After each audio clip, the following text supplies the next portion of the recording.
Kana imo pagamaayong tao o kana imo perminting andam nga motabang dito sa uban?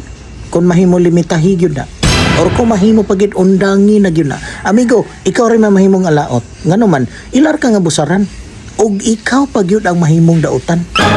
Pila ka katuigan nga nitabang nga na nila nga nara ka perminti sa ilang mga kiliran anda mo tabang sa ilang mga hangyo o ilang mga gusto imong gituman. Pero pag abot sa panahon nga napakyas lang ka sa usa ka higayon sa pagtuman sa ilang mga hangyo o ilang mga gusto kana mahimo na kang dautan. Ipanabi na din ka dito sa uban nga nagbag-o na ka nga di na ka maduulan or dautan na ka mauna na realidad karon sa mga tao amigo dili na ganahan balibaran.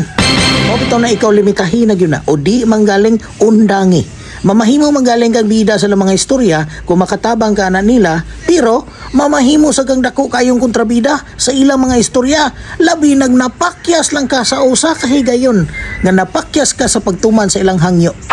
Kay para nila dautan na dayon ka.